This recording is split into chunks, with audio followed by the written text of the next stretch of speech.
für die lange Weg. 2 Flaschen Whisky für die Zeit. Und ich date gern habe, du bist dabei. Maria geht fort mal weg, ist weit. Wann ich geh, ich werd die Fehler, wann ich geh.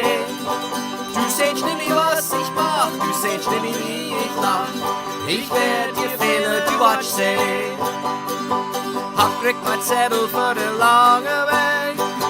Du scheinst da, als mir finden kann. Es hat Maria und Dale ganz wunderbar. Als ich dir den weiße dann, wann ich geh, ich werd die Fehler, wann ich geh. Du sehst nicht, was ich mach, du sehst nicht, wie ich lach. Ich werd dir Fehler, du watsch seh.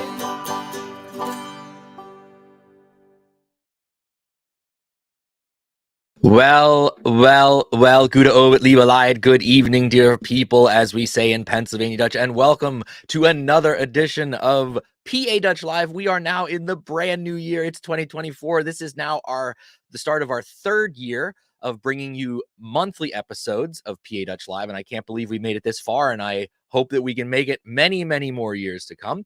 If this is your first time joining us here on the show, welcome, as we say in Pennsylvania Dutch, or welcome. We have a awesome show coming at you tonight. It's been well advertised, I know, so I'm hoping that's going to bring some new people in. Though, if you are joining us as you do every other month, I say to you, welcome as well. And it's good to have all of you back. What I usually do at the beginning of every show, those of you that watch every month know, because the comments are already flying in. Whether you're watching on YouTube or on the Facebook page, please, in the comment section, tell me where you're joining us from so we can give you some shout outs. So here, I want to start off right away. We got Dave Schellenberger from Downtown Boyertown waving his hand. Dave usually joins us every month. Good to see you, Dave. Our good friend Seth Mo, Gute Abend von Sunnig, San Diego, California. Seth joins us every month too. Seth, it was 9 degrees at my house this morning here in Pennsylvania. I bet it was not 9 degrees in San Diego, California. Our good friend Wayne is also joining us from Oviedo, Florida. He joins us darn near every month. Wayne, good to have you back. Kathy from Elizabethtown, Lancaster County, welcome back. Kathy, you join us. Our good friend Norman, Gute Mariau, Steinbach am Glan. You should get a medal for staying up after midnight every month to watch this show across the ocean there in Germany. Gute Abend, my lieber Freund. Our good friend Dolly Moyer is joining us from Fleetwood in beautiful Berks County. Fleetwood, I know it well. My distant cousin, not yet. No, I skipped over her. Sorry, Carol. Chillian Burnville. Yes, is Carol. It's pretty darn cold up here where I am. The wind was blowing this morning. Pretty darn good. Derek is joining us from Gute Abend von Wind Gap. I know where Wind Gap is. Was it windy in Wind Gap today? I bet it was. Creative Kate joining from Laurel, Maryland. Well, welcome, Kate. She's an art coach. You need to talk to my wife. My wife's an art teacher. The Wiswasser Bluegrass Group. Well, listen. Hey, Wiswassers, I've been watching some of your recent videos. Keep them coming. The Wiswassers are watching again from Fleetwood. Good to have you joining us as always. Joan Leach from Mifflinburg. I know Mifflinburg really, really well. James Coleman, 9 degrees here too. Hey, buddy. Do you have your long chance on? I hope so. Brigitte, hello from Philly. Brigitte, we need to talk because I'm coming to Philly in February for an event and maybe we could meet up. That'd be great. Elle is joining us from, Michelle from Jackson, Wyoming. We got the far west. We got California. We got Wyoming. Welcome, Michelle. Welcome. Seth, 70 degrees, just saying. Yeah, okay, Seth. That's great. Enjoy it. Louise, native of Bethlehem, but now reside in Apache Junction, Arizona. I drove through Apache Junction one time when I was out west. Beautiful country. Louise, thanks for joining us. Cadence, hello, Herr Mainford. Well, hello, Cadence. Good to have you. That's one of my current students. And another one of my current students, Hart Fletcher from Blanchard, PA. Hey, Hart. Thanks for joining us. Jerry is joining us from North Augusta, South Carolina. We got tons of people joining us. This wonderful Turbitville, well represented. We're going to hear somebody from that area here in just a little bit. Quilt Farm. I bet you know who it is. Molly Dunn. Hi, Doug, from Norwich, Vermont. I bet it's even colder up there, Molly. You got to cuddle close tonight. Tell your mom and dad to do the same thing. Del Gute Abend from Fort Smith, Arkansas. Hey, Del joins us most months. Lynn from Lynn Heinel from Naples, Florida. Boy, we are all over the place tonight. This is great. Social Chemist says hi. Hey, Social Chemist, it's good to see you, my friend. David Smith, hi, Doug from Joanna. Hey, we got both sides of the Smiths up there. And remind, this is wonderful. Brigitte says, please do. We will. Social Chemist says, George, I knew it was you, my friend. I knew it was you. Dan from Linglestown, but now up in Springfield, Massachusetts, is joining us. Hi, Dan. And finally, Dave from Lebanon County. We got Lebanon County now represented. Boy, we have a wonderful audience. If you're joining and you didn't put it in the chat bar yet, please do that. We love to see where everybody's joining us from. I like to begin every show the same way. Let me pull some information in and get you guys up to date on some things before we bring our special guest in. It is our January episode. We're going to have Abigail Appleman joining us here in a little bit. But first, some things for your calendars. I announced this last month, but it's still time. I can announce it again. The Grundsalat for Junge, Groundhog Lodge for Youth, which is a really great event. If you're a grandparent and you got grandkids and you want to get them interested in Pennsylvania Dutch stuff, maybe you're Pennsylvania Dutch and you don't really know how to share that with your grandkids, this is an awesome opportunity. If you're a parent and you got kids, this is an awesome opportunity too. If you're in the greater Midway area, the Bethel area of Pennsylvania, right there in the I-78 corridor between Berks and Lebanon County, this is an event they've been doing every year. It is free and it will be taking place on Sunday, January the 28th. From 1 to 3 p.m. It's full of kid-friendly things to learn about Pennsylvania Dutch culture, particularly, of course, the Groundhog Day celebration. Why do we do it? Events for the kids surrounding that. They also get a chance to learn some Pennsylvania Dutch language and some other cultural things. So please put that on your calendars. It's a great event. Great event. Also, I announced this last month, too. You still have time if you are interested. The Grundsalat Nummer 1 on the Lechau, the Groundhog Lodge number 1 on the Lehigh, will be having their annual get-together, their Versammlung, on Groundhog Day, Friday, February 2nd. And for the first time in their long and storied history, they will be a co-ed event. It has always been a men's only, but they have finally jumped into the 21st century and said, we're going to allow women this year. So it's an opportunity if you want to go. You can find more information online, or you can get a hold of my good friend Rich Riley there in Reading, and you can get tickets for that event. We had some people joining here that I want to give some shout outs to. Our good friend Craig, who was our guest last month, joining us from all in caps, Ephrata. I guess I'm supposed to shout that, Craig, with the exclamation point F, but I won't. Peter is joining us from Emmaus, or as I hear some people say, Emmaus, but we'll say Emmaus the way it's supposed to be said. Cindy's joining us from Hellertown. We got Claire joining us from Columbia, Maryland. Yay, Abby. I haven't even brought her on yet, Claire. Hold on now. Hold on. We got Brigitte. Oh, so great. And finally, Chris Whitmer, Stoffel von Allegheny Städtel, Berks County. Well, Berks County, well represented, my dear friend. And finally, what's up, Buttercup? I love that name. From Lee Heighton, now living in North Carolina. 20 degrees in North Carolina. You're getting it. Not quite 9, though, like I had this morning. Another thing for your calendars, we have the historic Schaefferstown there in Lebanon County. Will be having multiple things going on throughout the winter. They're going to be having Pennsylvania German classes hosted by and taught by my good friend Alice Spade. They're having their crafting classes where you can learn sgraffito, and they'll also be doing, I think, Sharon Schnitte too, weren't they? I'm not quite sure. They have some Fraktur stuff. If you follow them on Facebook, you can find more information on their website. You just search Historic Schaefferstown. They have a lot of really good things going on there throughout the winter month into the spring. So definitely check that out if you're looking for something to do.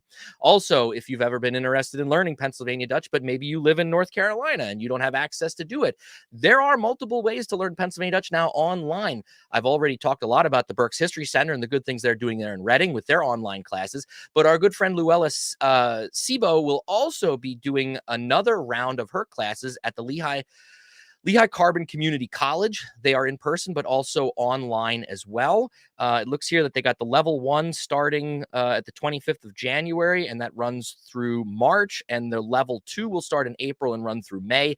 You can find more information on their website if you look up Lehigh Carbon Community College, if you've ever been interested in learning Pennsylvania Dutch. Somebody else joined us real quick. Randy says, hey, checking in from New Berlin, Texas, from New Berlinville, Pennsylvania. Did you do that on purpose there, Randy? Did you do that on purpose?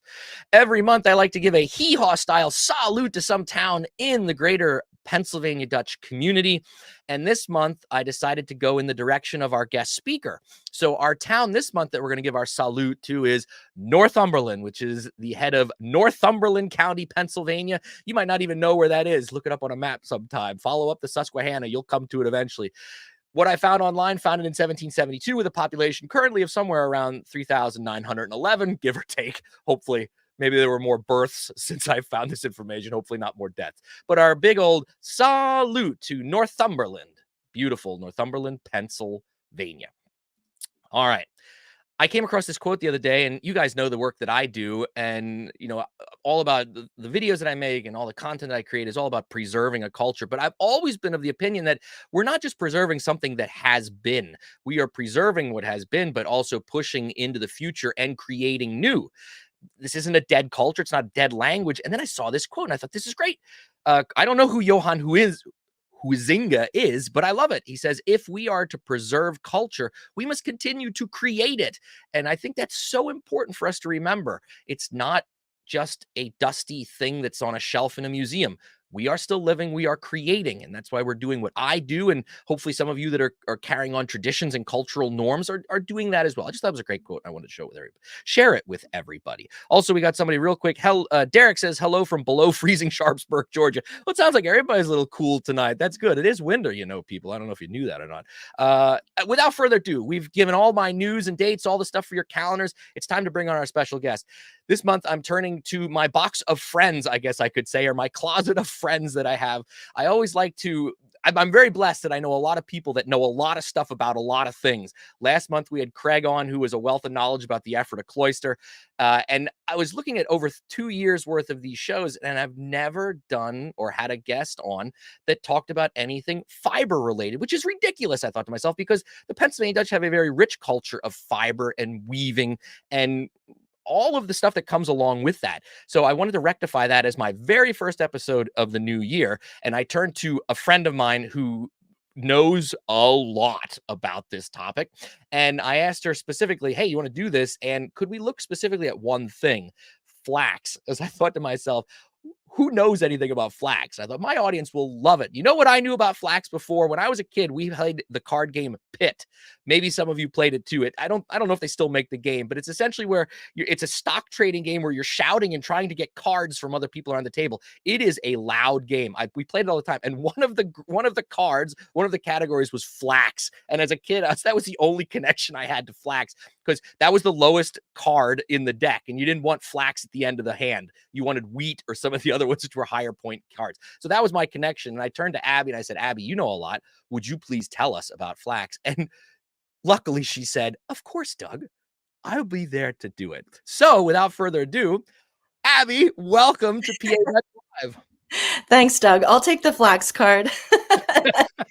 Well, you'll have to have you over and play Pit sometime. And then once you start playing a round or two, you won't want the Flax card. Trust me. Trust me. Abby, I always like to start every episode kind of the same way, just to give the audience an opportunity to get to know you just a little bit. And since this is a Pennsylvania Dutch related channel and show, do you have any connection to Pennsylvania Dutch cultural heritage?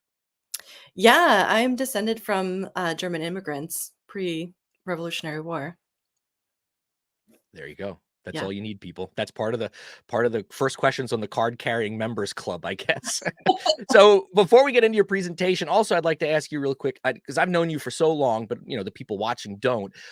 How did you ever get involved and interested in fibers? Oh, that's a good question. When I was a kid, my mom really wanted to learn to spin and weave.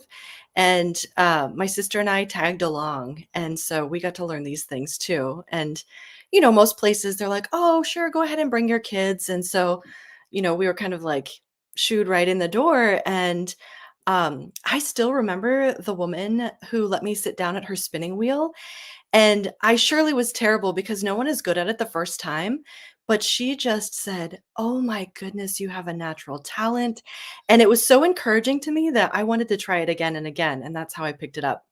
So how old were you about when you had that first spinning situation? Yeah, I was probably 10-ish. Okay. Yeah. Well, then at least she set a good foundation for you and gave you that encouragement that you needed to push farther. And I mean, you've gone on to do things like sheep to shawl contest, which for those of you that aren't familiar with this, it's at the farm show, the Pennsylvania Farm Show every year, where there's a team and they bring in a live sheep. It's shorn, and then they take that straight from the sheep and they do everything they need to get it onto a loom and weave something by the end of the competition. which to me always just blew my mind, the way you guys did that. But I mean, you've gone from that little girl that was spinning on a, for the first time to doing, competitive things with fibers as well. It's just crazy. So as the Germans say, chapeau to you, a tip of my hat Thanks. to all that, how far you've come with all this. It's great. But enough about that. Let's get to the topic at hand tonight. Flax, to the average person, someone that didn't grow up with any kind of agricultural background, I'm sure there's plenty of people that have no idea that this is even a thing, right? Right. Yeah. So, yeah, we're going to talk about what it is. And I'm sure that picture is a little bit deceiving. And what could it possibly be that we're going to talk about when we're looking at that picture there? But if you want to just go ahead to the next slide, we'll Yep. launch right in. So, just a little bit about myself. As I move through this presentation about really one slice of Pennsylvania German culture, I just wanted to acknowledge that I'm sharing this with you as a story through the lens of some of my identities. Like, I'm a white woman and I have Pennsylvania Dutch ancestry. You're going to hear about gender roles. You're going to hear about superstitions of early German settlers. And these were beliefs held by people in our past. They're not necessarily beliefs that I hold today or that Doug holds or my family holds. I'm just sharing the story with you. And I'm also really isolating a very specific segment of history from that early colonization of Pennsylvania in through the 1860s. So, yeah, as Doug mentioned, I'm a fiber farmer. I've worn a lot of hats. Doug and I taught at the same time for a little while, and I've worked as an agricultural professional for the USDA and lots of things in between. I have over 30 years of experience now that I told you I was 10 when I started to spin. I have over 30 years of experience with fiber and textiles. I learned to spin and weave with my mom and jumped right into historical demonstrations. And I've volunteered with the local historical societies like the Roy Renfort Freeland Heritage Society and the Muncie Historical Society. And I've taught fiber to textile production layered with geography and economics. And as Doug mentioned, I've gotten to compete with some really cool teams in sheep to shawl events around PA. So now I'm operating a diversified farm in central Pennsylvania, which includes flax for linen and sheep for wool. And I could take us from seed or sheep to clothing or quilt or coverlet if we had enough time. I wanted to point out that this is my real hair in the selfie, but that is not what I'm spinning in the photo on the left. We're going to talk about what it means to be flaxen haired in just a little bit. And one other thing to know about me, I really love picture heavy presentations. It delights me when someone shows me as they tell me. And so I'm including a lot of photos in our chat today. They're all pictures that I took, and where possible, if they're mostly historical objects. So I'm trying to show you where in Pennsylvania, which county the origin of those objects are. And I want to say a special thank you to the people who have taught me about these things. And some people opened their private collections so that I could photograph these to share with you tonight. So go ahead to the next slide, Doug. Here we go. First of all, this history is known thanks to a variety of sources. There have been some really lovely writings by researchers in modern days, but I also want to point to written inventories, journals, historical first-hand documents, and oral histories that have been passed on to us. And I'm also going to say that experience has been a great teacher for me. I've learned a tremendous amount just from growing and processing flax here in central Pennsylvania. Flax production died out in PA around the 1810s and 1820s when cotton production in the southern US took over. And so we could purchase textiles, and that became a lot more economical. When the Civil War interrupted those supply chains in the 1860s, people actually went back to their grandparents to relearn skills that had been lost. After the Civil War, flax production in the US dropped once again, and since then it's only had small revivals here and there. But I will say that flax production for fiber today is still very strong in other parts of the world, like Europe and Asia. So to plant flax, because we're starting with a plant to get to the fiber to get to the cloth. We start by tilling the ground as early as possible. And usually here in Pennsylvania, central Pennsylvania, we get our flax planted in April. When the hard frost is out of the ground, it's time we can work the ground. And a little frost here and there is not going to hurt the hardy plants. Flax does like a lot of nitrogen, so we don't follow where there has been a grass like corn the year before. And flax is planted one handful at a time, so gently waving your hand back and forth and opening one finger each pace. The seeds were planted together, you can see in the picture here, to prevent branching and poor fiber, and with a little weeding, they were pretty much left to grow for 100 days. In the left-hand image, you can see flaxseed just planted, and I'll mention it's a little bit pink because it had a seed treatment on it to prevent any fungal growth because it was a wet planting, a wet spring that year. On the right, you can see the seeds starting to sprout. This is just within a few days, within a week at least. About a quarter acre was planted per person in the household, and that was enough to make one new outfit per year. Yeah. In some farmers' journals, we can actually read passages that include notes like, "Today I mooned the flax." The Germans were somewhat superstitious and believed that the devil lived in the flax patch. And the way to rid the flax patch of evil was that one had to lower one's trousers and expose one's buttocks to moon the flax to scare the devil out of it. And before anybody tries to pass judgment on the Pennsylvania Dutch, you should know that for the same reason, my Swedish ancestors traditionally ran around the patch 3 times naked. Go ahead, so Doug, we can move on to the next slide. We could do a whole episode on superstitious things that gardeners would do, that Pennsylvania Dutch gardeners would do, in regards to these types of ideas. Mooning the flax, though, is one. Abby, I do have to ask. I mean, you grow flax. Have you tried this yet, just to be safe? So we in my home, we've decided that the scariest moon is my husband's, and so he takes responsibility. I know your husband. That's a good one. I'm going to ask him next time I see him if he did that, just to make sure. We used to live in town. It was a little harder to do in Yeah. town. Okay, so the planting was really the men's job, and the weeding of the flax patch, which was done in its earliest days of growth, was done by the children. Namely, the little girls were made to weed the flax patch while the little boys sat resting nearby because their job was to watch for the devil and protect the little girls.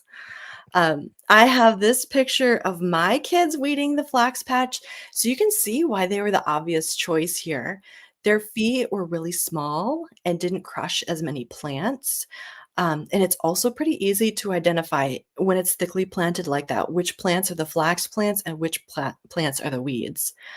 My kids love weeding the flax patch almost as much as they like mooning it. Next slide. I've included these pictures so you can see how the flax grows pretty quickly and starts to shade the ground. The photo on the left is probably within 2 to 3 weeks. And that prevents competition from the weeds. And that's thanks to that head start with the early planting and also the kids in the weeding. On the right, I've caught this just past the full bloom. There's only one blue flax flower left, but when it's completely in bloom, it's like a gorgeous sea of blue. After the flower blooms for the day, the seed pod starts to grow. Go ahead, Doug. At about 100 days, the flax is ready to pull. It's at its peak for fiber quality. On the left, you can see that the leaves have dropped from about 2/3 of the stem, and it has started to yellow from the ground upward. This signals that the roots have weakened and started to decay, and at that point, it's really easy to pull in handfuls. It is pulled, not cut, because the fiber extends down into the roots and tapers off. Next slide. So handfuls are gathered together and tied with twine or some flax stems, and these are called stooks and are stood in the field as shocks to dry. I personally like to put a little bit of netting over the seedy tops because the birds will come and eat the seeds if not. After the seeds are removed, the flax was retted or rotted in the field, and the Germans mostly do retted which is placing it on the ground for the dew and the rain and the sunshine to break it down for just a bit for about 3 weeks. The Scotch, however, preferred pond retting, which is submerging the stalks in a trough of water or a pond for about 3 days. There's a lot less wiggle room in pond retting because an extra couple of hours and the whole crop is overretted and it's lost. Dew retting, you've got some leeway of a matter of days, not hours, to get it just right. The flax was then collected, dried, and stored until a cool dry fall day to process. And I want to point out here in these pictures, you can see that the stems remained really orderly. The roots are all pointing the same direction, and the stems are not tangled. That's really important. Just to give someone an idea, how long or how tall does this grow when you're picking it? A good crop is about 36 inches or a yard Oh, tall. okay. Yeah, Okay. it can be taller than that, 40, 42 inches. It depends on the nutrients in the ground and how the weather's been. And yeah, there's a lot to consider there. Like if it's planted super, super close together, then it's really thin and the wind can just blow it down. That's called lodging. But if it's spread too thinly and the plants get a lot of extra light, then it starts to branch and that's not good fiber. Mm. Let's go to the next slide. This is a decorated flax ripple. The flax, when it was dried from the field, was pulled through the comb of the ripple and the seed heads would pop right off.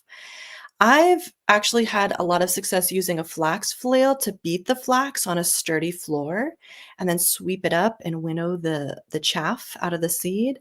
Or even I really like to put the flax into an old pillowcase and stomp on it, and then all of the seed is still in the pillowcase.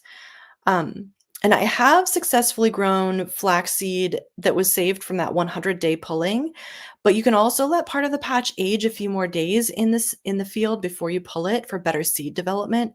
But in that case, the fiber gets coarser and it's not as nice as it was at 100 days. So you have to think about which one you want to sacrifice when you make that decision. As I mentioned, the flaxseed was winnowed, and that's the process where the chaff is separated from the grain.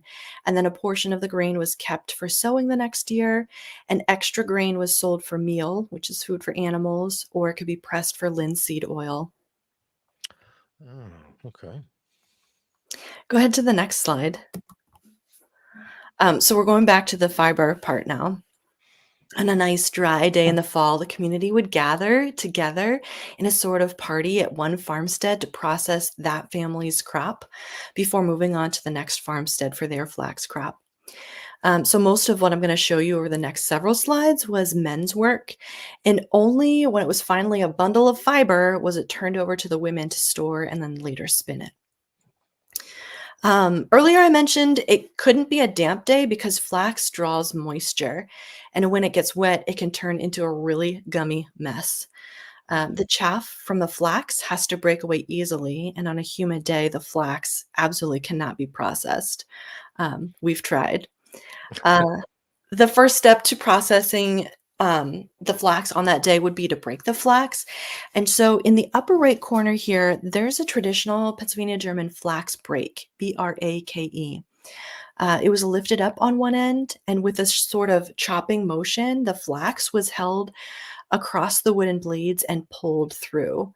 In the bottom right, you can see those blades. This is on a different flax brake, the same one that is working on some flax on the left-hand image. And the wooden blades of the flax brake were open, like open in the bottom, so that the chaff could fall through down to the ground. Go ahead to the next slide. The fiber was then passed on to the next fellow at the scutching board, and this is very particular to Pennsylvania Germans. Here, the flax received a good beating with the scutching knife, or a good scutching. The scutching knife is there on the right. The flat side of the blade was used in a downward sweeping motion to beat that flax against an upright board. And on the left, you're actually looking at the back of the scutching board. There's a log at the bottom that is holding the board upright. Because this is so nondescript, the scutching board, there are very, very, very few originals known to still exist. But the scutching knife looks kind of unique, and it's kind of stuck around for that reason. Lots of people thought maybe it was a toy sword or something. It looks like it is something, but two boards nailed together doesn't look as descript. One question I did have for you, going back real quick. Flax was a plant that was brought by the Europeans to America. It wasn't there, or was there flax growing in North America before the Europeans got here? No, I believe it was brought over by the Okay. Europeans. Yeah, good question. All right, let's go on to the next slide. That bundle of flax was then handed over to the next fellow at the flax combs. Some of that chaff was still intact. And almost everybody brought their flax combs to the party. So you can picture lots of flax combs around the group.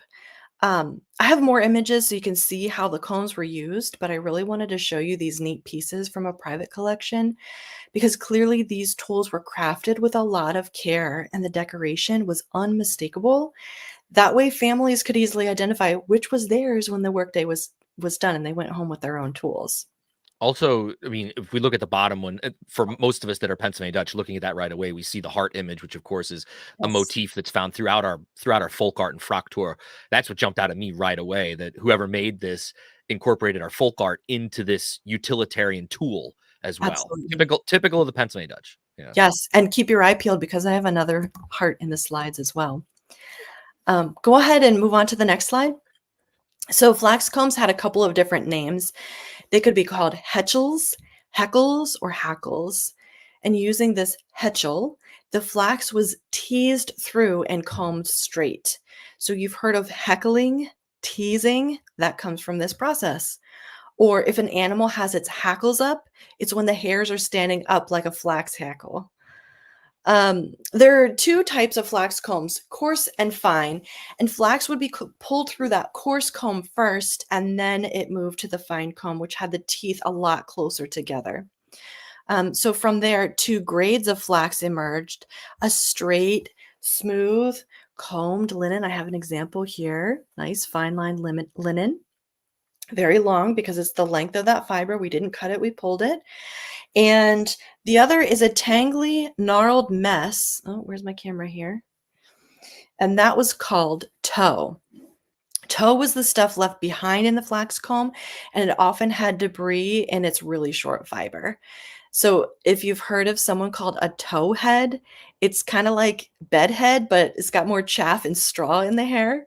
But if someone had long, straight blonde hair, they were called flaxen haired. Tow itself was not a waste product. It was terrifically strong. In fact, one filament of flax fiber is stronger than steel at the same diameter. So tow was used to make things like rope, a tow rope. Now we have tow trucks today, or grain sacks, things that didn't have to be soft or smooth. They weren't necessarily clothing worn against the skin.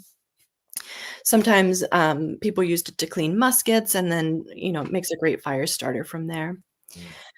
The fine fiber, the long and the smooth, was the ultimate goal. After a significant handful was combed, it was gathered up and twisted into a strick of flax, which was stored in a very dry spot, like hanging from an attic rafter. About 10 years ago, I saw what was probably the last original to the farm strix of flax in Upper Northumberland County sold at public auction. Doug, you know what a treasure that is. We really don't find much of that around anymore. Heavens no, yeah. Homes have changed hands so many times and been Yeah, right. completely emptied out to receive a new family, since the original days when those strix would have been hung in the attic. Go ahead and go on to the next slide. I have some pictures of strix of flax. These are a couple of images of strix of flax from different farms in Northumberland County. And so they could have been produced in those 1860s that we talked about, or they could have been produced in generations prior because flax strix kept under nice dry conditions can last a really long time. Real quick, two things to pull in, Abby. Laura says, what is the scutching board called in Dutch? Laura, I have no idea. I didn't grow up in a house that did fibers, and I don't think I ever heard my family use that term because it was new to me in English. So I'm going to have to look that one up. Laura, there's a word for it. There's a word for all this stuff, of course, but I just don't happen to know what it is. And a nice tie-in from last month with our friend Craig, who told us about the Ephrata cloister. He tells us, here we're tying all these things together. They wore linen garb at the Ephrata cloister and made linseed oil from the seeds to make ink for their printing industry. And as he says, with 70 plus celibates, a lot of flax was grown and processed. So true, Craig. Yes, yes. We'll have to connect. I used to volunteer at the Ephrata cloister as well. Awesome. All right, go ahead to the next slide there, Doug. I've got the differences here between flax and tow. We're thinking about moving from that flax fiber to a linen thread. And this is really the mark that, the mark in the process where it would become women's work. Flax can be spun out of one's hand, but it's best spun from a distaff. And the distaff holds the flax. On the right is a pretty rare distaff intended to hold tow for spinning. And on the left is an egg-shaped distaff holding a nice hank of flax. And you can't see it very well, but it's basically a couple of reeds that make a hollow space, and the flax is wrapped around there like it's cotton candy. Go ahead to the next slide. I mentioned that spinning is the woman's work, and you may have heard the phrase, the distaff side of the family. That means the wife's side or the woman's side of the family tree. This comes from that traditional gender role. And in fact, other parts of the spinning wheel were named for women, like the mother of all and the maidens. Both of these parts are pretty close to the distaff on the wheel. It's the business end. Pictured here is a Saxony wheel with origins in the state. The design has origins in the state of Saxony, which is now part of Germany. This is also commonly known as a flax wheel, thanks to the distaff attachment meant to hold the flax. But I want to point out that it wasn't exclusively used for flax. Other fibers could be spun on here as well. I also have arrows there showing where the distaff attaches so that you can get a better picture of what that would look like on there. And we're looking at the back side of the spinning wheel, so someone would sit on the opposite side to spin. All right, go ahead to the next slide. Flax can be spun dry or wet. Remember how that flax has that mucilaginous property? If it gets wet, it gets sticky. Just a tiny bit of water on my fingertips helps smooth any flyaway fibers and makes a nicer looking linen thread. It's not soaking wet, it's just smoothing it down. In the image on the right, you can see that tiny water cup near the orifice of the spinning wheel, and it's attached with a little leather strap. Spinning was the responsibility of the women of the household, the children, and the elderly.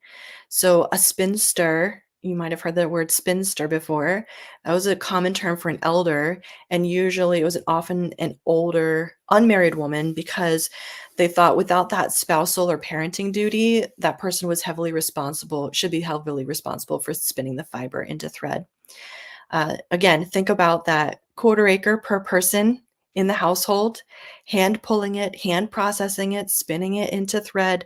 We need to turn this into clothing still. So let's go on to the next slide.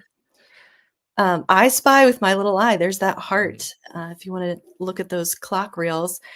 The bobbin on a Saxony wheel is kind of small. I've got another example here. I'll hold it up for you. This is from one that was in my family, which is awesome. That is now in my hands. It can only hold so much. So in a Pennsylvania Dutch household, there would also be a weasel or a clock reel. There's an old song, all around the mulberry bush, the monkey chased the weasel. The monkey thought 'twas all in fun. Pop goes the weasel. The thread from the spinning wheel would be tied onto an arm of the clock reel, and the reel was turned clockwise to wrap the thread around the circumference of those arms. And that circumference was measured as well as the number of turns it took to make a full skein. So Doug, on the next slide, I want to show you the weasel. On the left, next to that arrow, you can see a thin piece of wood called the weasel. And this acted as a spring. And inside that box above it was a cog with a peg that turned and slowly pulled back the weasel until pop, It made a popping noise to let the spinner know that a full skein had been measured. You can also see a little counter above the weasel where someone could note how many skeins had been wound. On the right, this is pretty cool. You can see how the skein was easily removed from the arms by loosening one arm of the clock reel. That's what's shown in the foreground. Although more commonly they look like the one in the background, you'd start by tying it onto that smooth peg on the arm because the rest of them have a little catch so it doesn't fall off while you're winding your skein. Craig came to the rescue again in Stein's dictionary, which is one of the major Pennsylvania Dutch dictionaries out there. He says the Flax schwing. So I knew flax was flax; it's the same word almost for scotch, and the verb would be Flax schwingen. Schwing is where we get the word swing from. So this idea of like that kind of emotion. So we learned a Pennsylvania Dutch word tonight. I learned a Pennsylvania Dutch word. That's great. Thank you. Thanks, Craig. All right, let's go on to the next slide. Skeins of thread could be stored just like those stricts of flax, some were protected and dry. And this piece is a really neat little Pennsylvania Dutch squirrel cage swift. So basically, it could be adjusted to the diameter of the skein by moving the upper and lower cages apart. And then it would be really easy to utilize the thread without tangling it. If anyone has ever tried to untangle or use the thread from a skein, it's hard to do it without tangling. And a swift is really handy. All right, next slide. So what did someone do with all of that thread? Linen thread was often woven into an incredibly strong and durable textile. Most homes didn't have capacity for the huge loom needed to weave a large piece of fabric. So instead, they might have a handy little tool called a tape loom, and that was used to weave tape. Obviously, I'm not talking about the sticky kind. But woven tape was used for belts, suspenders, sashes, apron ties, and more things. If you think about it, nobody had elastic, so clothing had to have drawstrings, and this was often made of woven tape. On the left, we've got a modern handmade box tape loom, and on the right is a simple tape loom. It was threaded through those long slats and the holes, and this allowed for warp threads to be lifted or lowered to create the weaving shed. Go ahead to the next slide. These are two other really nice examples of tape looms and hand-woven tape. And the inset photo even shows a tape loom shuttle, which is what holds the weft thread. Go ahead to the next slide. These images show it's two pictures of the same loom, a large two-harness floor loom. Sometimes it was called a barn loom. You can see or imagine how much space it takes up. The sample on this loom right now is only about double the width of a neck scarf. But if you look at it, this loom could actually be threaded the entire width of that reed, that front part of the loom, to produce a piece of fabric almost 2 yards wide.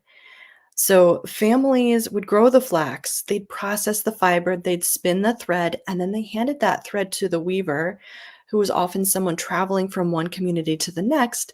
And then they would set up maybe in someone's barn where there's extra space, and the weaver would hand weave that fabric. So that really wide and long piece of fabric could then be cut into clothing, sewn into pillowcases, kerchiefs, bed linens, towels, handcloths, all of those textile needs for the family for the year.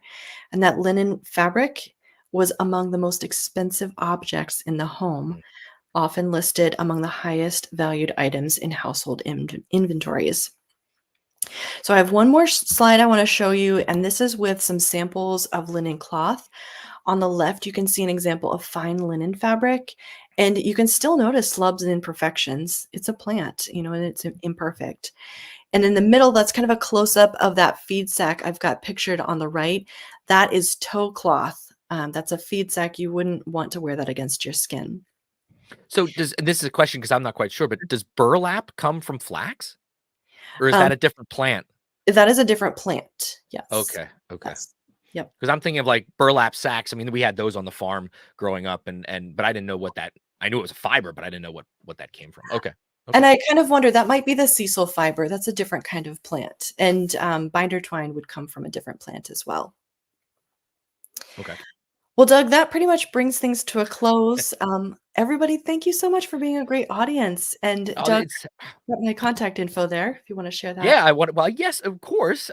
Abby is active on social media, of course. You can follow her on Instagram at appabig, and also their family farm stand, Barn and Briar. And as you can tell, Abby also has a very artistic eye, and her photography is top notch. Top notch, good stuff. So give her a follow. And also, we want to give this shout out. And I'm hoping that this year in October, I can actually physically make this event.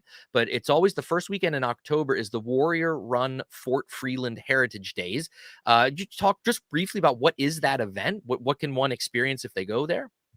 Sure. It's centered around Pennsylvania Dutch traditions of colonial Pennsylvania.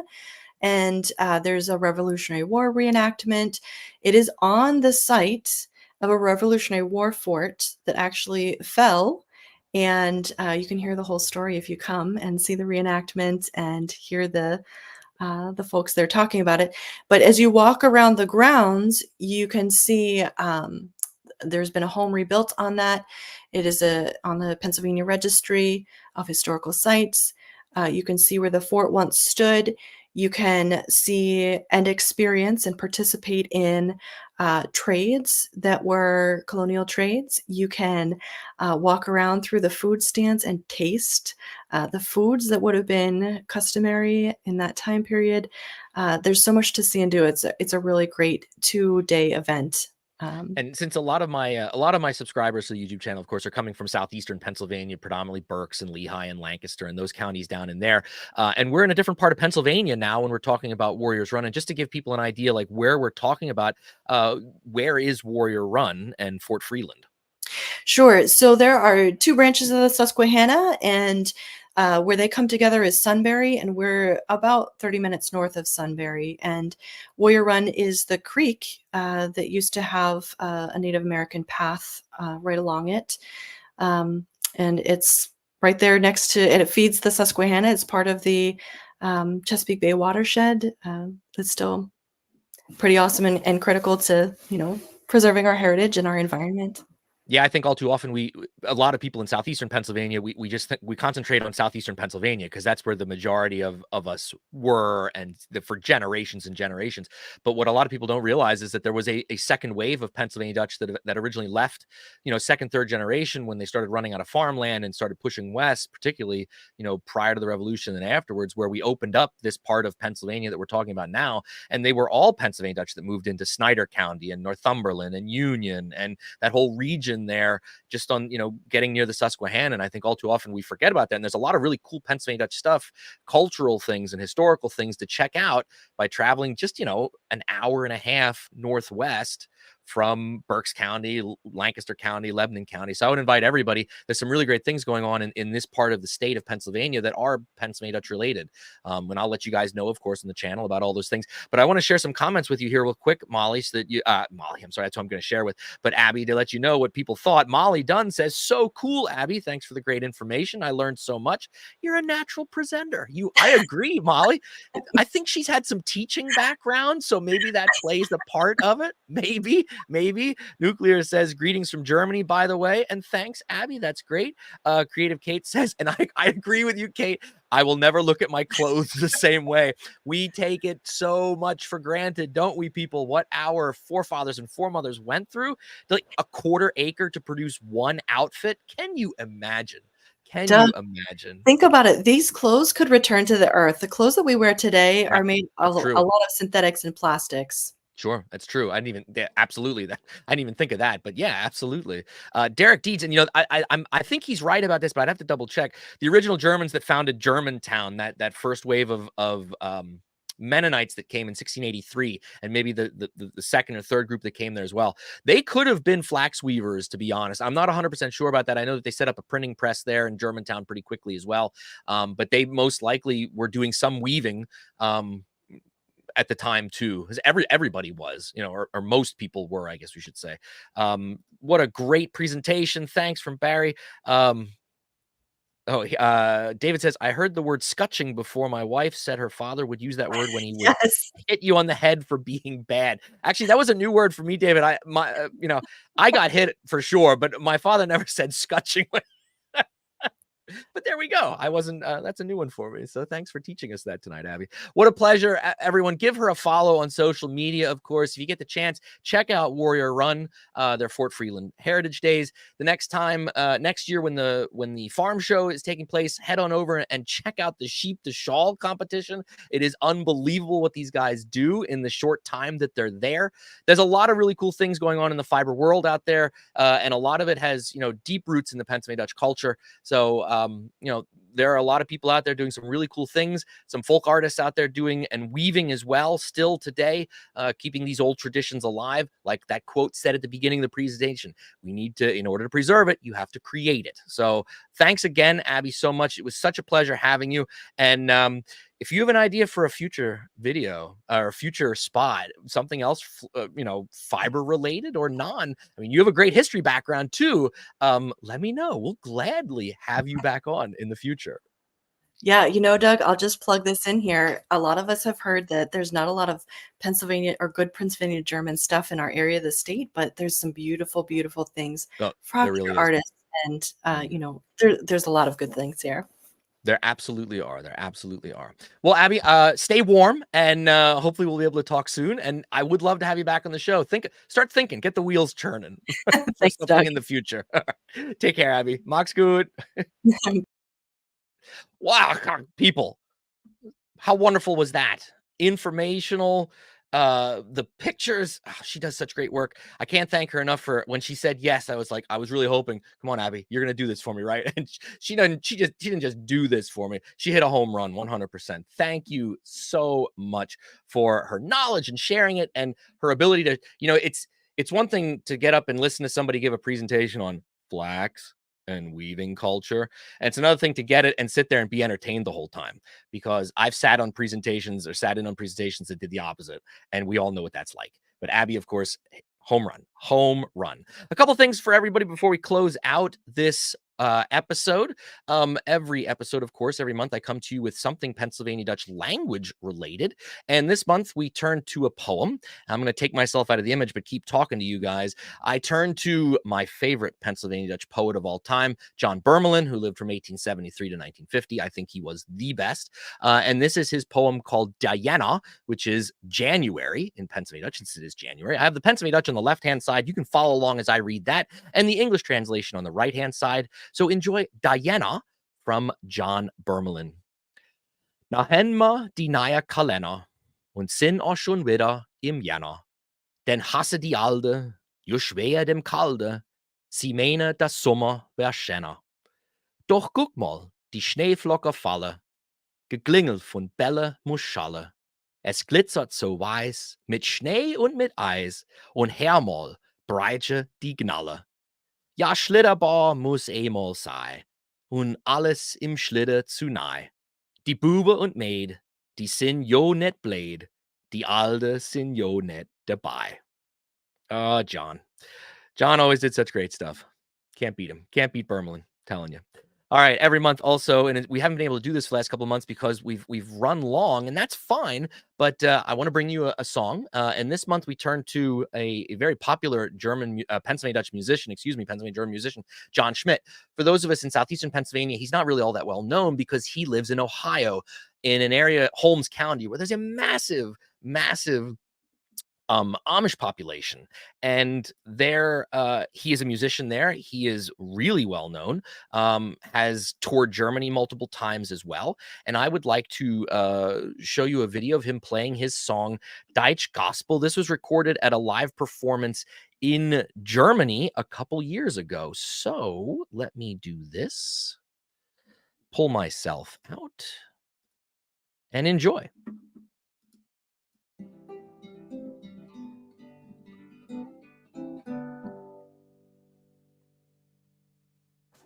Es sind 10 Weg in dieser Zeit bei Sion. Der eine schmale Rand, der weit bei Sion. Ja, wird so sein, wir müssen alle sterben, wir hoffen alle vor den Himmel zu beerben. Rise on, rise on.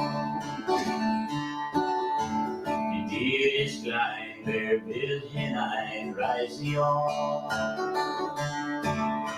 Der muss verleihen in großen Pein. Rise on.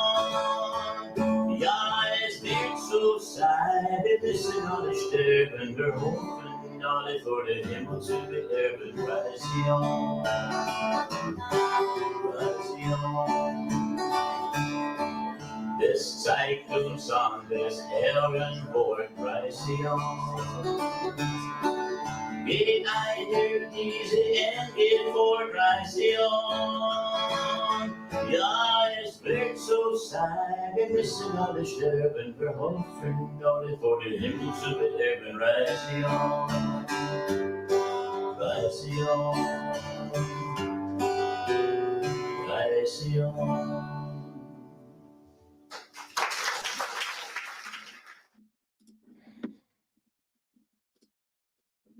Well, we want to thank John Schmid, who's a really good guy. He will be in the next edition of Hibbiby Driva, the movie, part 2. I'll be talking more about that as time progresses and as we get closer to some of the things that are going to be coming up with that later on this spring. Let's close out. Listen, we got some brand new merch over at our Pennsylvania Dutch merch shop. I think I shared these with you last month, but I want to share them again. We have 2 new ones. We have the Elbedrich there on the left, coming from the 1700s era farm from my 8th great grandfather down in the Ole Valley, that is scrawled on the wall of one of the barn there. And of course, our Schnickel Fritz, which some of you know, you're a Schnickel Fritz. If you like these things, of course, they're always advertised as t-shirts, but you can get them in anything. They don't have to be a t-shirt. You can get them as a magnet. You can get them as a sticker. You can get them as an apron. You can get them as a sweatshirt. Just check out our website here. We have some friends of ours that are showing off their Pennsylvania Dutch merch. We got our Max Gut sticker. We got our Ai nog eenmaal. We got our Dunnewetter, all this good stuff. And you can find and purchase those things at zazzle.com/PA Dutch stuff, where you will see all of the designs that we have. And we have a lot of them on there. Some really great things that make great gifts for people, or for yourself, of course, too. So check that out, please. And if you like what we're doing here and you'd like to financially support the channel, you can buy me a coffee at buymeacoffee.com/Doug Maidenford. All money raised through Buy Me a Coffee is, of course, going to the upkeep of the channel. I'm not taking my wife out for lobster tail, although I'd like to do that sometime. Buy me a coffee. But anyway, no, I thoroughly thank everybody that has donated in the past. And even if you don't feel like financially supporting us, then just keep watching the stuff and subscribe and like and all that stuff to the YouTube channel. You know how it goes. I would like to give a personal shout out to some people that recently did buy me coffees. Dave Smith, Alan Moyer, Seth Moak, Gary Johansson, and Ron Griffiths. Thank you so much for your support. If you want to get your name read at the end of next month's show, buy me some coffee, guys. Buy me some coffee. Mark your calendars, because our next episode of PA Dutch Live will be February the 28th, the end of February, at Wednesday night at 6 p.m.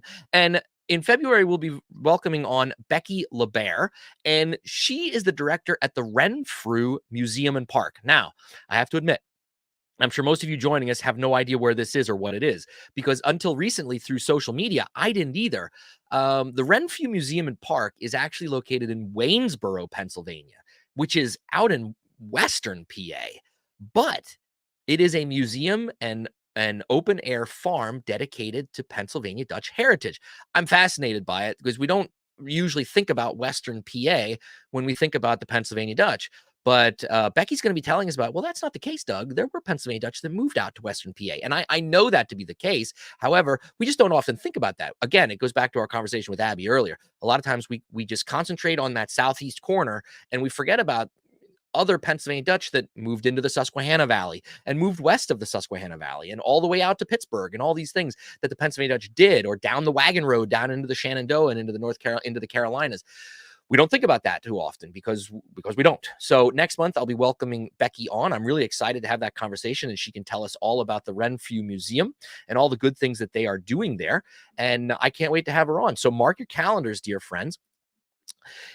thank you for joining us. It's been a pleasure spending time with you. I hope you enjoyed this evening's show. We'll be back next month. In the meantime, between now and then, of course, we'll be bringing out some new videos on the YouTube channel full of really great Pennsylvania Dutch stuff. Of course, mark your calendars too, because February 2nd is right around the corner. And for us Pennsylvania Dutch, that's like a holiday. That's Groundhog Day, people. And February 14th, I think. Let me double check real quick. Most of you will know this off the top of your head, but February 14th, if that's a Wednesday, it is. Valentine's Day this year is also Ash Wednesday. So February 13th, the day before that, is Fosnock Day. So please make sure you get yourself some Fosnocks on the 13th. Stop by my house. I'll be making them fresh that Saturday before. I'll make a couple extra if I know you're coming, but you got to get here early, because as soon as they come out of the fat and cool, man, they're getting eaten, because I can't let them sit around. So hopefully you will have a plate full of Fosnocks on the 13th. Hopefully the Groundhogs will give us a proper forecast on the 2nd, and then you can all join me again here on the 28th later that month, of course, for the next episode of PA Dutch Live. Till then, dear friends, stay healthy, stay warm. Have fun, get out there, go visit some things in Pennsylvania Dutch country, learn some more, go start growing your own flax next year, and let's be ambitious this year for 2024. But until next month, dear friends, it's been a pleasure spending time with you. As we say in Pennsylvania Dutch, as we always do when we say goodbye, we say, and until next month, Max gut. Max gut zu dir, Max gut zu dir, Max gut zu dir für now. Unsere Zeit ist all und so es ist, Max gut für now. Hoff wieder mit dir zu sein, hoff du bringst zurück ein Freund. Max gut zu dir, Max gut zu dir, Max gut zu dir für now. Unsere Zeit ist all und so es ist, Max gut für now. Hoff wieder mit dir zu sein, hoff du bringst zurück ein Freund. Und so Max gut, lieber Freund, Max gut.